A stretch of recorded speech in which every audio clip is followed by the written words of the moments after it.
Here we go. All right. Welcome in again for those that are, well, for me, for us, for you, because I just hit record. So, anyway, welcome to this sacred space where we come together in spiritual community to remember really truth and to renew our minds and open our hearts wide to the divine presence within us and all around us, omnipresence, right? Today, we continue our journey of spiritual deepening by reflecting on the true spirit of gratitude. And let me tell you, this is not just a Sunday morning sentiment. If you go back with me, like so many of you do, my Thanksgiving talks and so many talks on gratitude, you'll know that gratitude, it's a way of life. It really is a way of seeing, a way of being. When we really get this, when we embrace the true spirit of gratitude, we find ourselves transformed from the inside out. We really do. And how many times do I say this? This is all about whether it's in the context of our spiritual message on Sunday, or if it's in the broader work that Tanae and I do in corporations and ministries and businesses. We have to make that change on the inside. We have to learn to live from the inside out rather than from the outside in. So we're drawing inspiration from the Unity booklet. Many of you have been reading this month. I hope you've been reading it, looking at it. It features reflections from my colleagues, other Unity ministers and leaders across the country, each sharing their unique lens on this universal truth, the part that gratitude plays. And while the stories vary, one thing is pretty clear as you take a dive into this: gratitude is not just a response to good things happening. Gratitude is power, spiritual power that moves us into alignment with the infinite. So today we explore this idea not only as a feeling or a habit, but as a divine way of perceiving, receiving, and responding to life itself. So let's walk together. Okay, let's walk together through four powerful themes that I've drawn out from the study of this little booklet. Number one is the difference between conditional gratitude and spiritual gratitude. Number two is how gratitude transforms suffering into grace. Now, remember, I told you at the beginning, listen to these messages as if I am speaking directly to you personally, especially if you are experiencing some suffering in your life, because we're going to talk about how gratitude transforms suffering into grace. Number three, how gratitude reconnects us into that realization of our oneness with God, with others, with ourselves. And four, some simple daily practices that bring gratitude alive in every moment. Because remember, and I repeat again and again and again, because it causes retention, right? Just like Tanae repeats the affirmation over and over and over again. This is about taking what you hear and not leaving it and going on about your business, but making an application in your life and taking action on the things that you hear. Because this is practical Christianity, practical nourishment that really leads us along our way. All right, so number one, let's talk about that conditional gratitude versus spiritual gratitude for a moment. Let's just start here, because I think this is so important to notice the difference. And I guess we could start with how we were raised. Most of us we're raised to say thank you, right? When someone gives us a gift, we say thank you. When someone opens a door, we say thank you. Now, these are beautiful courtesies, but they are also transactional, meaning that that kind of gratitude depends on something external happening. This is what we might call conditional gratitude. And it sounds like this. I'm grateful because I got the job, right? I'm grateful because the test results were good.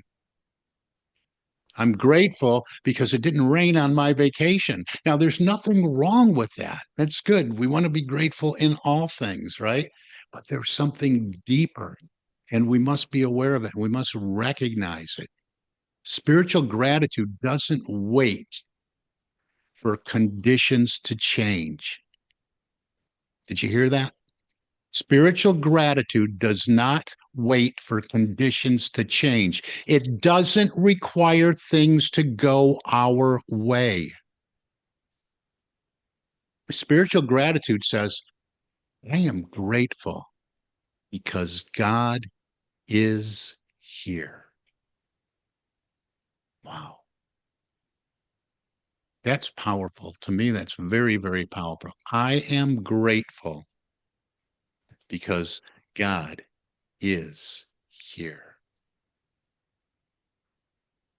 I could stop right there as far as I'm concerned. God is here. It says, I am grateful through the challenge because I know I am growing. I am grateful during the storm because I know I am not alone. I am grateful in the unknown because I trust divine order. That's the difference. Spiritual gratitude is not reactive, it's generative. And what I mean by that is it creates a vibration, a vibrational shift that draws even more goodness into your life.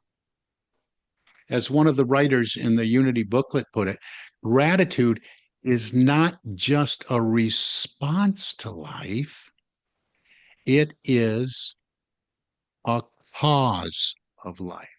Remember, I'm all about cause and effect, Dr. Cause and Effect, right? So we're being at cause when we participate and practice spiritual gratitude. God is here. So, what is ours to do is to ask ourselves, where am I waiting for things to go right before I give thanks? And what would shift in me if I gave thanks right now? See, we're drawing a little bit of that faith in, right? Because we know God's will is for good for us in our lives. And sometimes that takes us through the storms, that takes us through a bit of temporary suffering to get to that good that is there. All right, let's talk about that a little bit, how gratitude transforms suffering into grace. And this idea is perhaps the most challenging and the most liberating. Gratitude has the power to transform even our most painful experiences. Hear this. Gratitude has the power to transform even our most painful experiences. Now, that's not to say we should pretend everything is okay when it's not. All right? That's not what I'm talking about here. We're not doing that spiritual bypassing thing, okay? We're not pretending everything is okay when it's not. We're going through something real. We're going through something painful. We're going through something that's very, very difficult. But what it does mean is we recognize that everything in our lives can become a teacher, a blessing, a bridge to grace. Think of a time you had, or think of a time you went through something really hard, a breakup, a job loss, an illness, a big disappointment.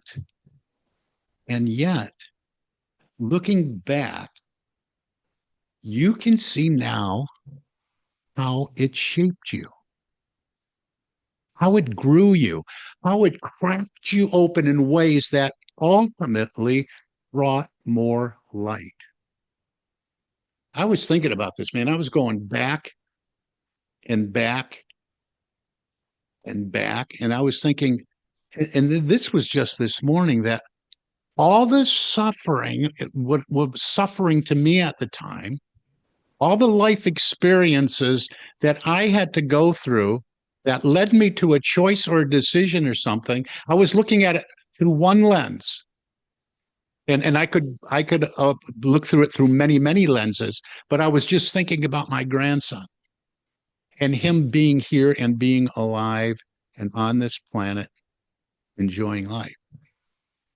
I had to go through, you know what? We can all do that. We can go back. Say, I had to go through this, because if I didn't do this, then this wouldn't happen. If I didn't do that and then make a choice there, then this wouldn't happen. And if I wouldn't have made a choice here, then this wouldn't happen. If I didn't make that choice, then my son wouldn't have ever met the mother of my grandson. It's just mind-boggling. So that's really what I'm talking about here, is divine order is at work.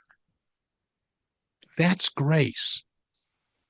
And it's often only accessible through gratitude. Gratitude says, this hurts, but I'm still here. Gratitude says, I don't understand this yet. I don't understand this at all. But I trust something bigger, something greater, something good is unfolding.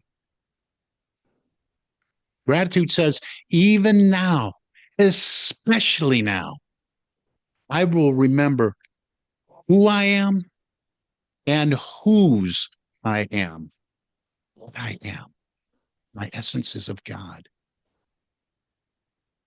One Unity writer said it best in the booklet. I learned to bless the contrast. And that's what this really is. I learned to bless the contrast because it called me home to my truth. God is here. It called me home to my truth. Contrast.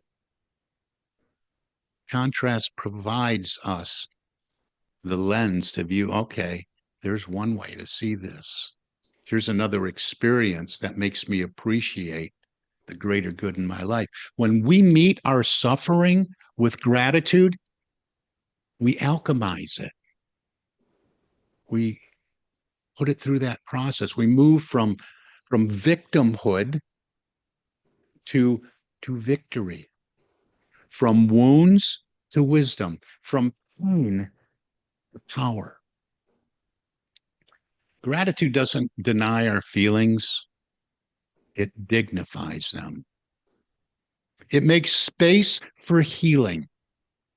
And it helps us to see the whole journey, not just the hardest part. And I know that's difficult because we're so immersed in the suffering and the pain. But gratitude brings us to that side of the mountain, or that top of the mountain, where we can see the whole journey and what's beginning to unfold for us, instead of just remaining immersed in the hardest part of it all. And that brings us to my third point. Gratitude reconnects us to oneness. You see, gratitude's not only a personal practice, it's a sacred bridge. When we are in gratitude, we are in unity with God, with one another, and with our true selves.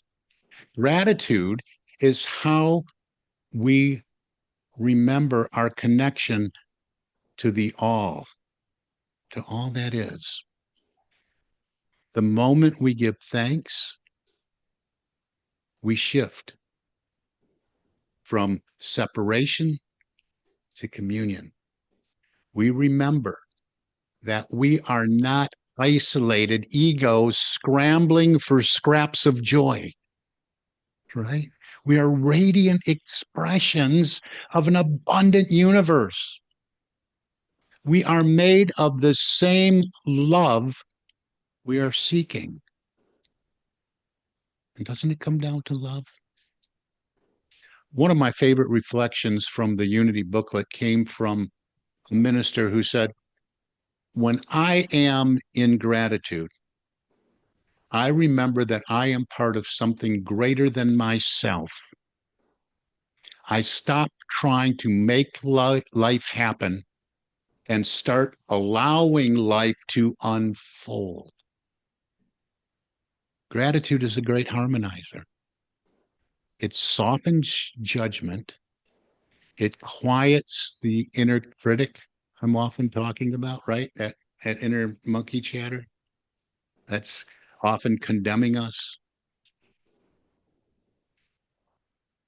Right? It heals relationships. Try this. The next time you feel distant from someone, bring them into your heart and say silently, thank you for being in my life. Even if the relationship is complicated, even if you don't know what to say or do, gratitude will begin to do the work for you. It really does. In this way, gratitude becomes a spiritual practice of reconciliation. All right, so let's give you some simple daily practices because you know we're all about application and action. All right, application and action, your homework, what you got to do. Hi, Joanna snuck in there. Tanae must have let you in, but you know we're all about application and action. So let's take a look at this and how we can take some of these things from this booklet and from this message today and apply them in our lives. How do we live all this out? Right? How do we bring this big, beautiful idea down to the ground of our daily lives from day one? I've always talked about we don't leave those church doors and say, okay, that made me feel good. Now, here we go. Another week, right? So here's a few simple practices drawn from our Unity teachings and modern spiritual wisdom. Number one, gratitude before you rise, before your feet hit the floor in the morning. Speak 3 things you are grateful for. This will set the tone for your day. Simple, be mindful of it, and just speak it. Man, you awoke to another day. I'm so happy and grateful for this new day before me, right? Gratitude in the mirror. Reminder to mute yourself if you are unmuted, so we have a crystal clear recording and broadcast. Gratitude in the mirror.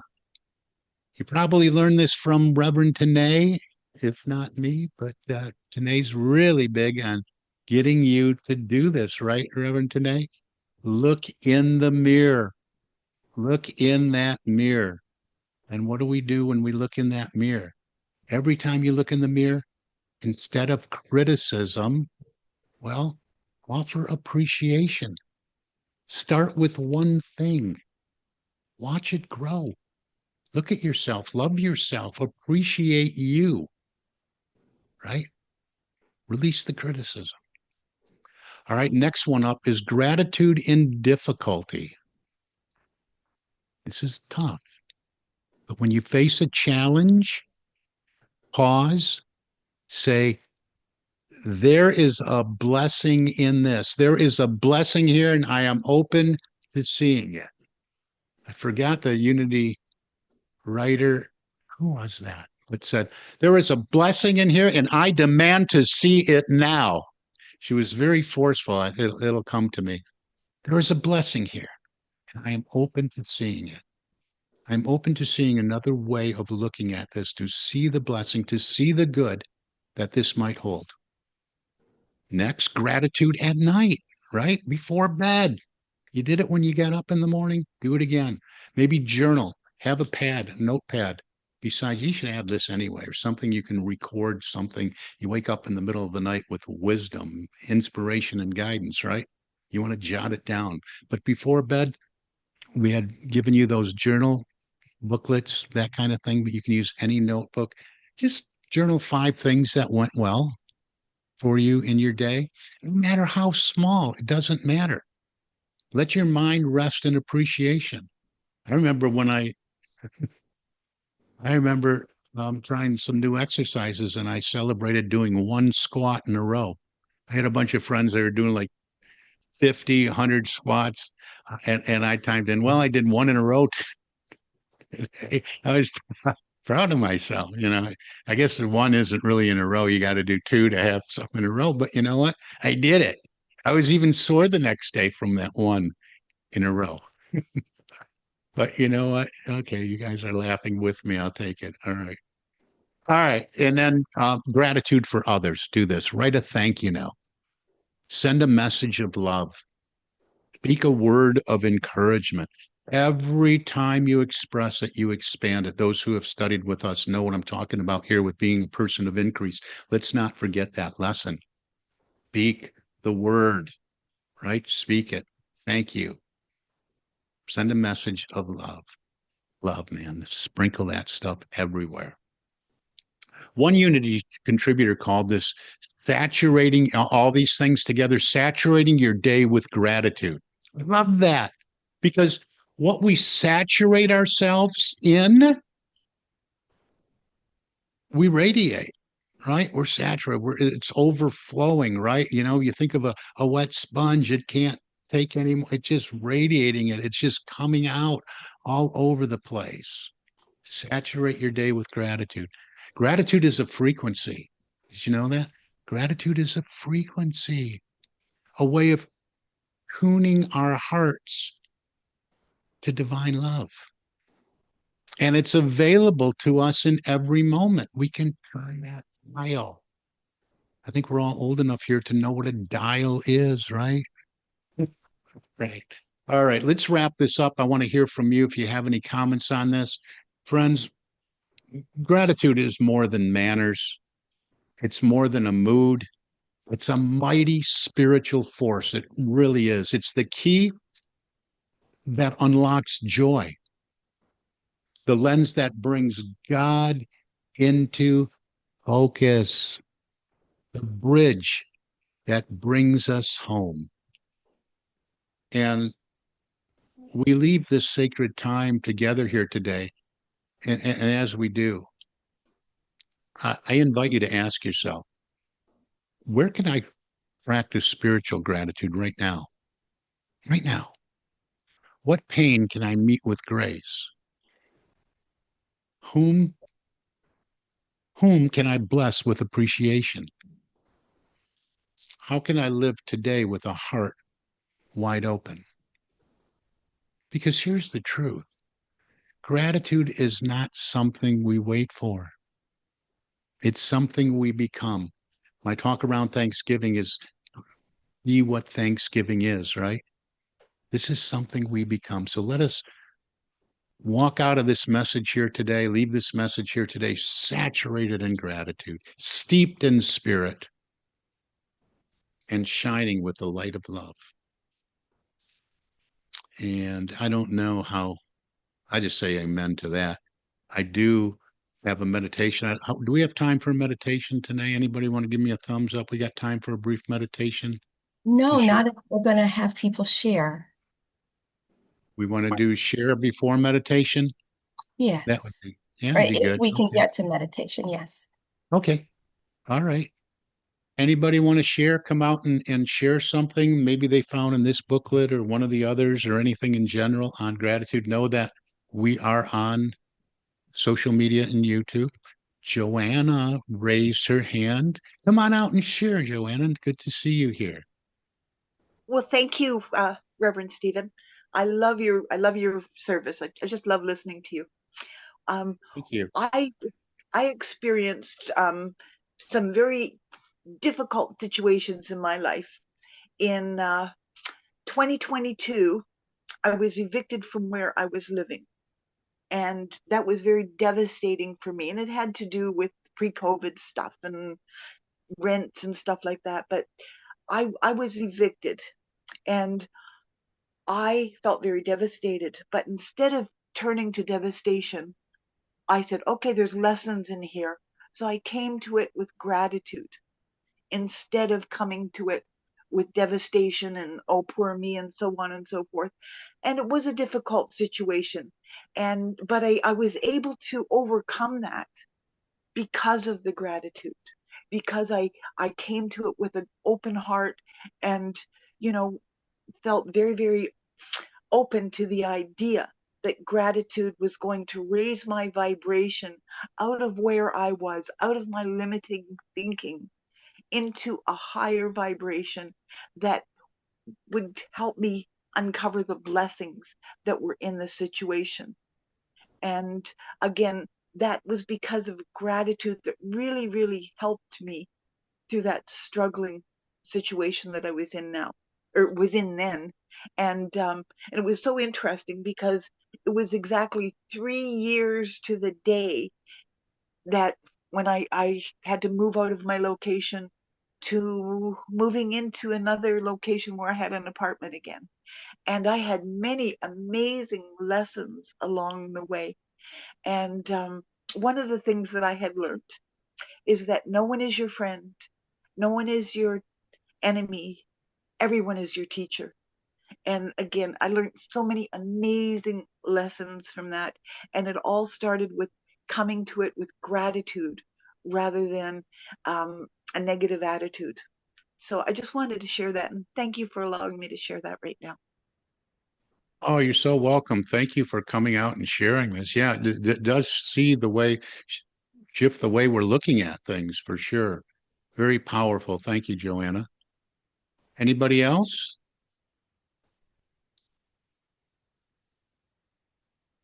I think Sandy. Going to say that in addition to what Joanna was saying, the story from 𝗪𝗶𝗶𝗄 was talking about when you can't change the situation, change your attitude about it, which is sort of the same thing. You're giving gratitude for what happened. Awesome. Yeah, we're moving in. We move from the energy of what we don't like that's occurring, and we move into the vision and the feeling tone of the vision. This is what we mean when we're talking about shifting that vibrational frequency. Good point, Sandy. Thank you for sharing that. Anybody else? Ron. And I appreciate the book there, and as I was reading it, I kind of gravitated to the Reverend 𝗪𝗶𝗶𝗄𝗏, and she was a 9-year-old girl living in Wisconsin, which we were close to home anyway.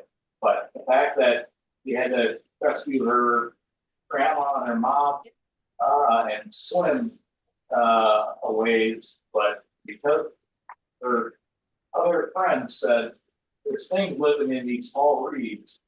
So, and maybe there was nothing living there, I mean, in the weeds, but she had to encounter apparently it's the town drunk, and maybe she's never even heard of this person or seen the person, but she was definitely afraid to approach them.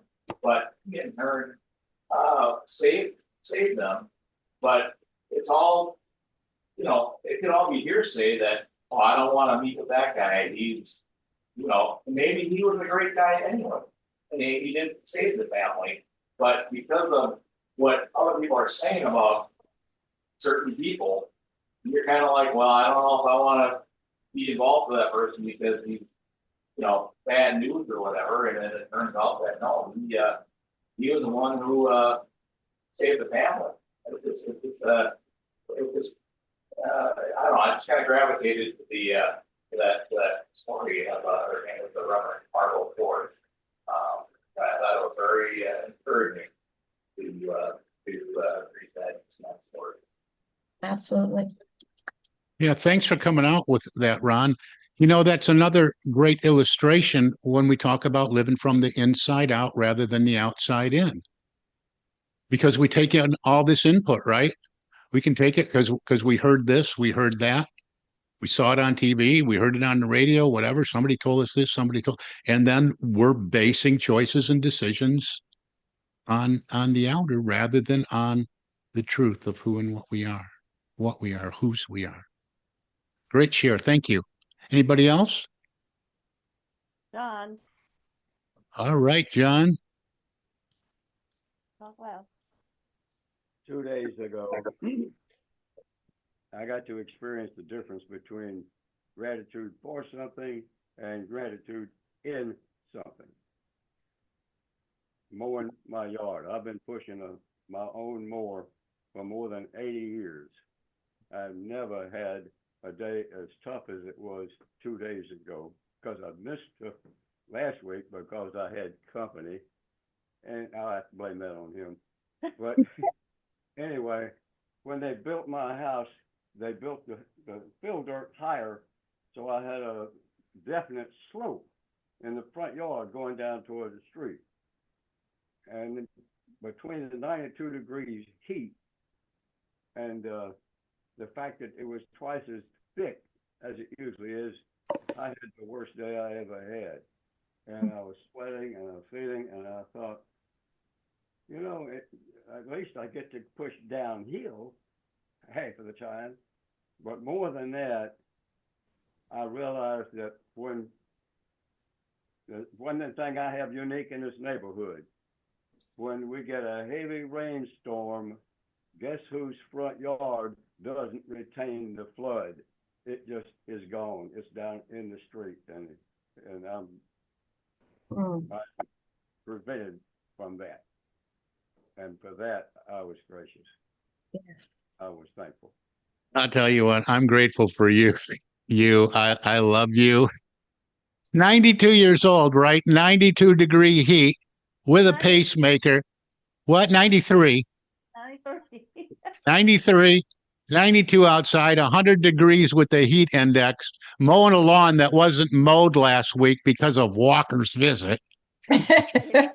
Now, he had company. He didn't name any names. And he's out there cutting the grass. I don't know if that's such a good idea, but holy cow, is that my inspiration. Oh, yeah. Geez, so Pete. Well, he's only 90. I couldn't ask him to do it. I don't even want to go outside and look at the grass when it's 93. Oh, my God. Wow. Thanks for sharing, John. I appreciate you so much. Anybody else? It's the wisdom in the little things like that. You know, it's big but little. You know, he had the atmosphere, the weather, and then he's already strong, but he had all those things going. And he took a second and realized how grateful he was when he saw, oh my gosh, my lawn is not flooding. So it's the little things that, not just the big things, that make us aware.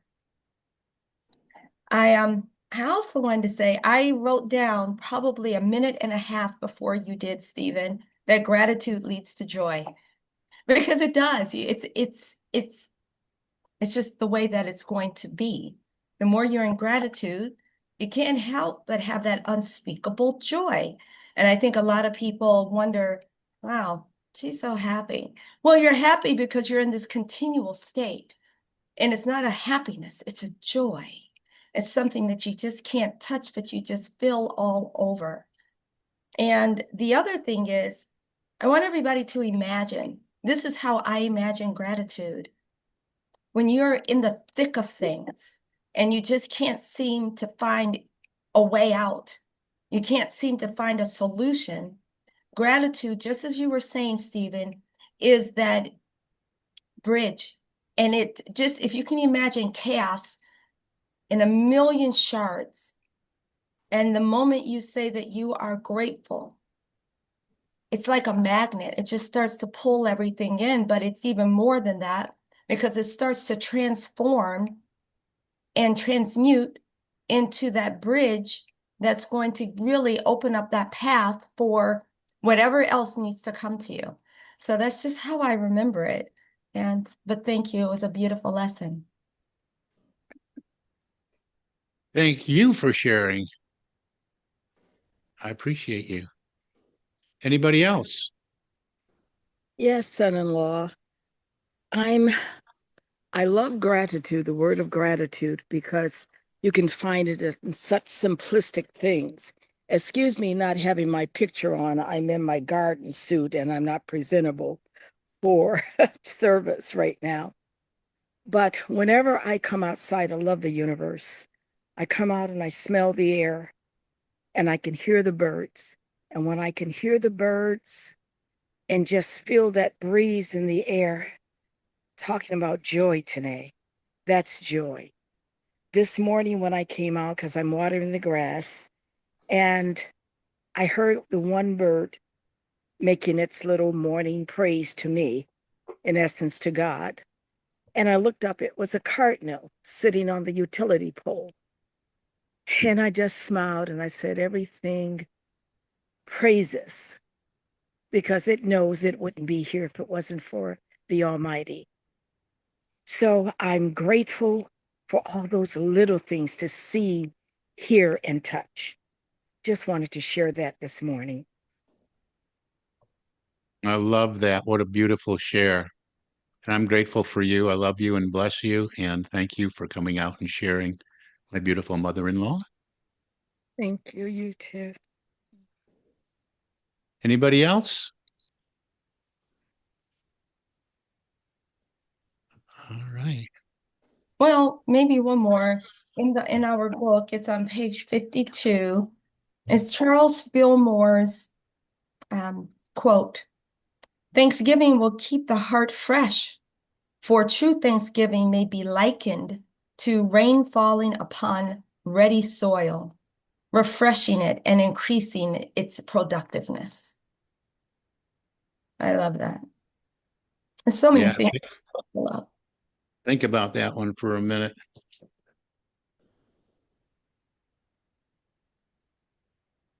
Thank you. All right. Anybody else before we wrap her up for this Sunday?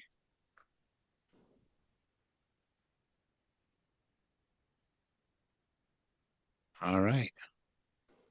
Well, let's bid adieu to those looking in on social media, on Facebook and on YouTube. And I want to thank you all for being here. And I mean that from the bottom of my heart. We thank you. We love you. We bless you. We appreciate you. And we behold the Christ in each and every one of you. We pray for you as well. And again, thank you for being with us. With that, we're going to stop the feed here.